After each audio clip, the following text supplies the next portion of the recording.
Hey everyone, this is Sherry from Serenity for the Soul. I've been on vacation for the last week, and so I haven't really been posting anything, but I thought maybe I would make a quick post today and just talk a little bit about early grief. I remember when my husband died, and it's been not quite 7.5 years ago. I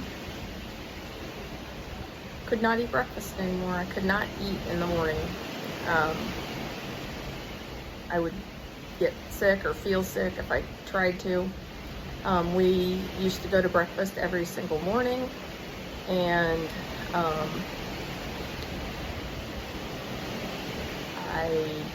he would wake me up and say, it's time to go eat. And when that stopped happening, I couldn't eat. And I know that sounds strange to people that haven't experienced the type of grief that impacts your daily life. Hey, sorry for that interruption. Somebody was knocking somewhere, and I don't know if it was in my room or a different room, so I moved inside where maybe it'll be a little quieter anyway. So when you lose a person, and it doesn't necessarily always mean it's a spouse, but a person that you are intimately close to, that your daily life involves in a big way, your brain is kind of programmed to that, and when it just disappears, your brain doesn't get it. The impact, maybe right at first, isn't, it's more of a shock thing for a while. But as time goes on, your brain is expecting that person. And when that person isn't there, you can experience all sorts of physical symptoms, emotional symptoms, weird thoughts, just anything really, because your brain, like I said, it's been programmed by the repeated activities of your life, and that's what it expects, and it reacts in various ways. So a lot of people will say they think they're going crazy. You're not going crazy. It's just your brain trying to adjust to the absence of what it knows. And for me, the first thing, like I say, I really noticed was that I couldn't eat in the mornings. I slept okay. I would sleep. I wouldn't want to get out of bed. And when I did, I couldn't eat. People in early grief need to take the small wins. If you can get out of bed and take a shower, that's a win. The number one thing you have to do is take care of yourself. Over and above taking care of other people. I mean, you can't be responsible for taking care of other people in this. Especially if you're like the center of the bullseye in this loss. So I always tell people, you've got to drink. There's only a couple things you really have to do. You have to drink. You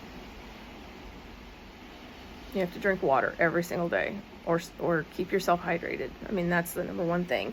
If you can't eat little bits when you can. But you can go without eating for a while, but every single day you need to take a drink. Give yourself a little pat on the back. every time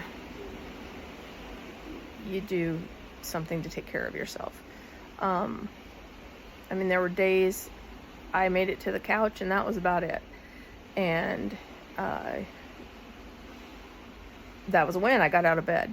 I mean, at the time I didn't look at it that way, but over time and with talking with counselors and other people, you have to take those small wins.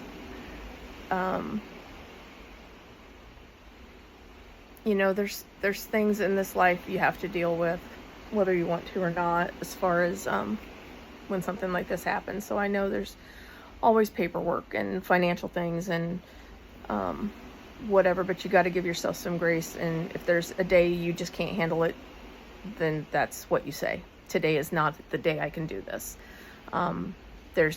You'll have days where you feel capable of doing a few things. There's days where, like I said, getting to the couch out of bed is the win for the day.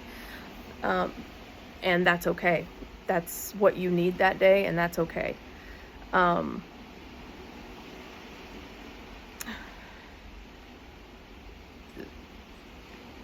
You're gonna, very early on, like I said, it's kind of a shock response. You're kind of in that for a while.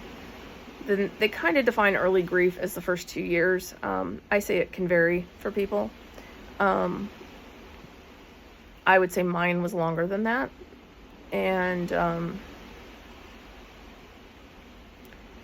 during that time, you have to start finding little things that can give your brain a break.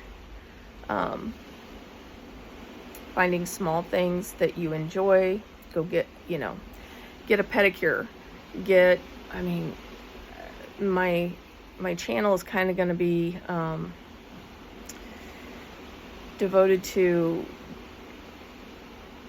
using your creative mind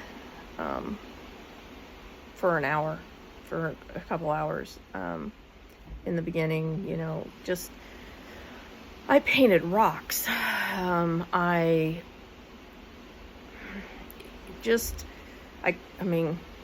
You just have to find things that can get you away from just that constant chaos in your brain. So whatever it is for you, try something new, do something you've done before, go for a walk outside. And that's the other thing a person should try to do every day, is get outside at least for a few minutes.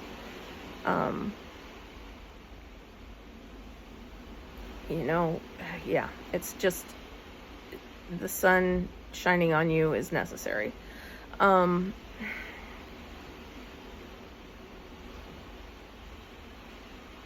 Anything that you can find that will give you a break. I mean, if it's TV, if it's,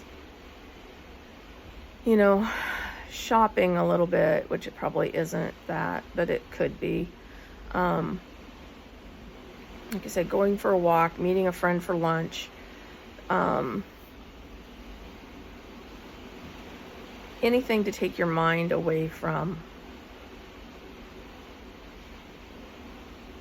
the chaos it's feeling, because life just looks totally unrecognizable to you and feels totally unrecognizable to you. So take care of yourself. No judging how you're feeling, because everything you feel is legitimate. But we can't judge ourselves. We can't say, I shouldn't be feeling this way. That's never a thing.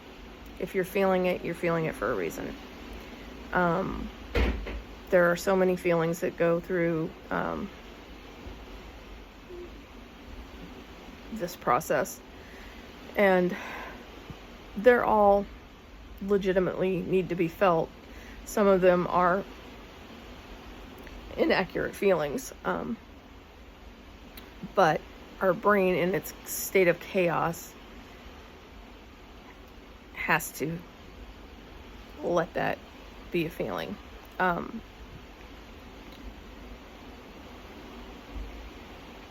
Everybody was like, he wouldn't want you to be sad. Well, you know what? I said he would 100% understand why I was sad. We had had the discussion, even though this was totally unexpected,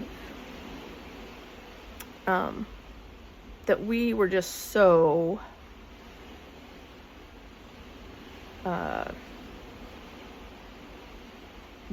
intertwined, everything we did. And we each knew that if something happened to the other one, it was going to be devastating. And it is, it was, it will be forever. I will feel devastation over this for the rest of my life, because I still don't recognize my life 100%. I don't expect him to walk in the door anymore, but this life still doesn't feel like my life, exactly. And it definitely doesn't feel like the life I wanted. So you're going to have that throughout the experience. And the things that we can do for ourselves to let that grief is always there in our brain, in our mind, in our heart, but it can eventually take a back seat on occasion. And the more we can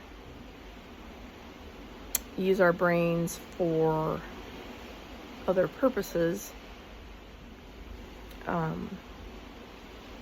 the more that grief can kind of be in the background. Now, there are days still I have where it knocks on my forehead and says, hey, I want to be in the front today. And you have to let it on those days. You just have to let it, and you have to do what you can do.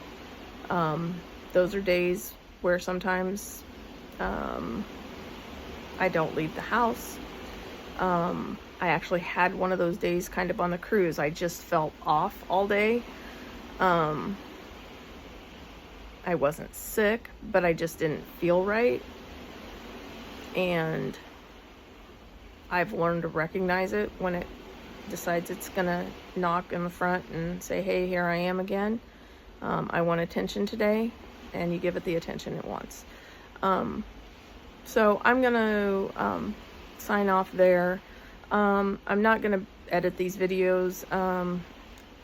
Like I said, I got cut off there and I moved inside, so I'm gonna try to piece the two pieces together, hopefully.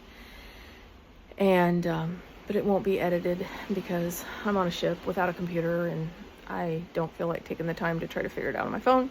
So I just wanted to touch base with everybody out there and let you all know that, like, all my Pottery Studio stuff is sitting at home waiting for me. And so as soon as I get home, it's going to be a busy time because I have friends visiting for Thanksgiving week, and I'm going to be meeting with them a little bit. I have to fix Thanksgiving dinner, but my goal is before Thanksgiving Day arrives, my kiln is set up, my slab roller is set up. My wheel might not be set up yet because I'm going to start with hand-built Christmas ornaments and some just Christmas pieces and some